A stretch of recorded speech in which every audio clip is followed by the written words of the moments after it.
Shalom, selamat pagi, siang, sore, malam. Perkenalkan, kami dari grup kecil 7. Pada hari ini kami akan mempresentasikan tugas manajemen untuk week 14. Berikut case study pertama kami. Berikut kelompok grup kecil kami. Selanjutnya, pada bagian introduksi akan dijelaskan oleh teman saya, Marcella. Staffing atau ketenagaan merupakan aktivitas manajemen yang menyediakan anggota atau personil yang layak untuk menjalankan tugas organisasi. Hal ini melibatkan kepastian rasio perawat yang merawat pasien memberikan perawatan yang berkualitas. Yang kedua adalah ketenagaan dalam perawat, semua orang yang bekerja untuk memenuhi kebutuhan, khususnya dalam bidang keperawatan dengan memberikan kenyamanan dan pelayanan yang terbaik untuk setiap pasien pada sebuah layanan kesehatan. Tujuan dari manajemen ketenagaan perawat adalah menghindari kekurangan tenaga perawat saat ada fluktuasi jumlah pasien. Ketidaksesuaian antara jumlah perawat dengan jumlah dan jenis masalah pasien akan memberikan beban kerja kepada perawat. Beban kerja perawat adalah seluruh kegiatan atau aktivitas yang dilakukan seorang perawat selama bertugas di suatu unit pelayanan keperawatan. Berikut adalah perhitungan tenaga kerja menggunakan metode lokakarya PPLT. Berikut adalah perhitungan jumlah ketenagaan berdasarkan dengan kasus yang kami dapat. Yang pertama diketahui bahwa rata jam perawat itu ada dalam 24 jam, itu klasifikasi pasien minimal 4,5 jam, dan juga pasien minimal 4,5 jam, dan juga klasifikasi pasien parsial 4,5 jam. Tempat tidur yang tersedia ada 30, dan juga BOR-nya ada 84,41%. Dan ditanya adalah kebutuhan jumlah tenaga perawat di ruangan D2. Kelompok kami menggunakan metode yang telah saya sebutkan tadi, berikut perhitungannya. Dari hasil perhitungan yang kelompok kami lakukan, didapatkan bahwa jumlah kebutuhan perawat yang diperlukan di ruangan D2 adalah 30 orang. Proses analisis kesenjangan, SDM dan beban kerja khusus. Berdasarkan Depkes RI 2005, Kementerian Kesehatan 2011, nilai presentasi BOR yaitu 60-80%. Dalam hal ini, rata-rata BOR pasien adalah 8,41%. Yang dalam hal ini pemakaian tempat tidur dalam satuan waktu dalam kategori ideal. Pada kasus terlihat jika jumlah perawat yang dibutuhkan tidak sesuai dengan jumlah pasien yang dapat dilihat dari jumlah bed yang tersedia. Jika dalam satu waktu bed dalam ruangan penuh dengan klasifikasi pasien minimal dan parsial yang membutuhkan 4,5 jam dalam perawatan. Rumah sakit menyediakan 23 perawat untuk menangani 30 pasien yang artinya setiap perawat akan memegang lebih dari satu pasien yang dimana perawat akan memberikan lebih dari 45 jam asuhan keperawatan dalam 24 jam. Oleh sebab itu, ini menyebabkan meningkatnya beban kerja para perawat. Menurut Depkes dari 5, untuk rumah sakit IPC paling tidak satu perawat memegang satu pasien.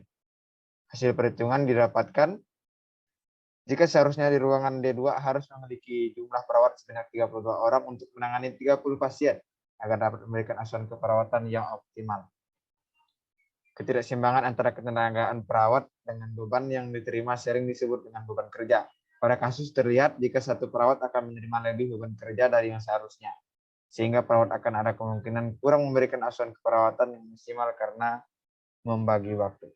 Beban kerja perawat adalah keseluruhan aktivitas tugas yang dilakukan perawat selama bertugas di unit pelayanan keperawatan.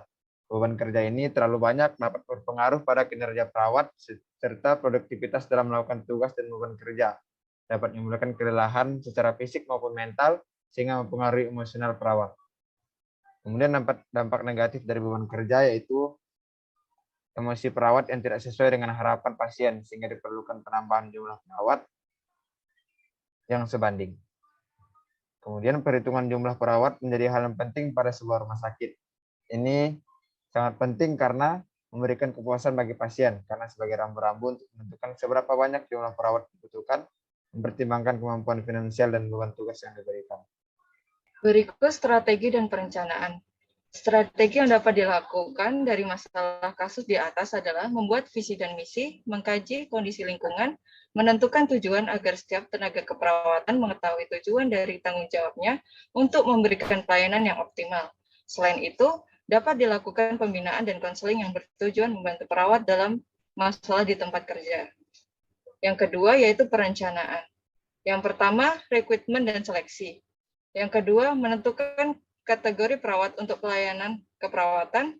Yang ketiga, menentukan jumlah dari setiap kategori keperawatan. Yang keempat, menentukan shift sesuai tenaga perawat. Yang kelima, pelatihan.